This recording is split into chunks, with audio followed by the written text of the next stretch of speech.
down that path before.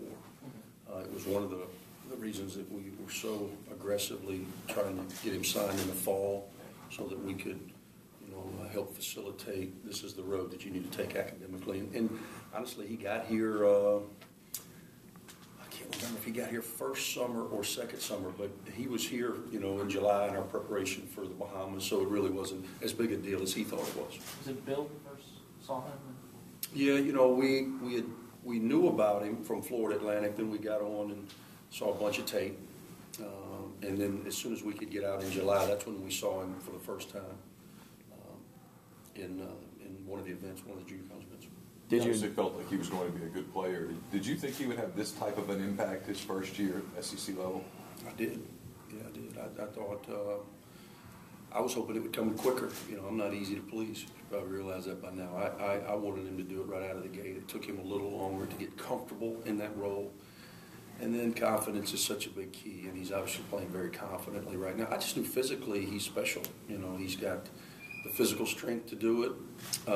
He can get separation, and I knew the positions that we were going to put him in if he could accept that role and figure things out from a game experience standpoint. I knew he could be an explosive player. Was that the original plan, that role that he's been playing off the ball more, or did we always had him in the role that he's in? I mean, I wasn't going to take the ball out of Jarvis's hands, obviously, and we want him to be able to facilitate, but more so in the position that we put him in. He still makes a lot of plays for himself and others, but he's in the original role. Did you think he could be this efficient from the outside with a shot? You know what, the one thing that we didn't know was how consistent he would be shooting the ball. And I think he missed maybe his first 9, 10, 11 threes before he made one.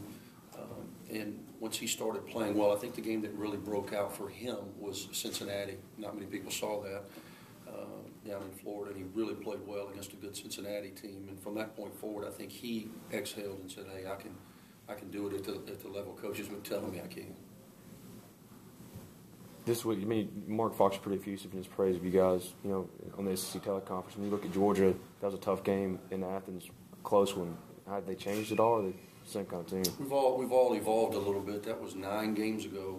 We're 8-1 since then, and our only loss being a 1-point loss where we were caught staring at the ball and with 6 seconds to play against a really good Arkansas team. So I think we've gotten better, obviously in preparation for the game. I watched it, and it wasn't easy to watch because we made a lot of mistakes. So I would hope that we've evolved. And Georgia's the same Georgia in that they really don't have any weaknesses. When you look at them, they're physical up front. They've got a low post scorer in Marcus Thornton. They've got a kid in Jurisic who can score low. He can face you and stretch you from the three-point line, and he's a big body. Both those guys are seniors that have been through the battles. They've got what seems to be a senior point guard. He's only a junior in Charles Mann, but he's a 3-year starter. Very, very steady, a lot like Jarvis, and he doesn't overwhelm you statistically, but he's been very, very efficient for them. Kenny Gaines is now back healthy, making shots. J.J. Frazier has evolved into a really prolific scorer, somebody that you have to game plan to defend. So they don't have any weaknesses. They're a solid team. Mark, unfortunately, has had to deal with some injuries, and they've had a number of concussions, and guys miss a game here and miss a game there. And they had one really bad week where they dropped a couple of home games. And in this league, we certainly have experienced it. In this league, if you don't play well, you're going to get beat. But they're a very good team who've had our number.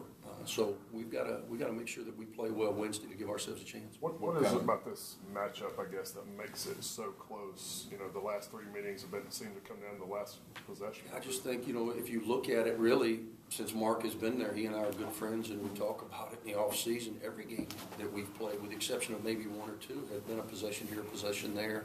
His teams are good, and they play hard, and they don't hurt themselves. They don't give you anything, so you got to earn everything.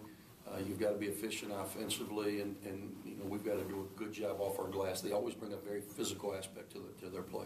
When you watch that tape, what kind of mistakes did you see you guys making that maybe you haven't been making as much? Incredible glaring mistakes from an awareness standpoint. I talked to you guys about this, I believe, last week. Our awareness has gotten better. It's still not where I want it to be, but we just made a few really huge mental breakdowns, whether it be defensively, not rotating to the way that we should, or our timing offensively was awful. With the exception of Moody, we really didn't play well offensively at all. If you remember in that game, it was back and forth. We led early. They made a push. We made a big push back, and we had opportunities, and we had about 3 empty possessions down the stretch, which cost us. Anything else?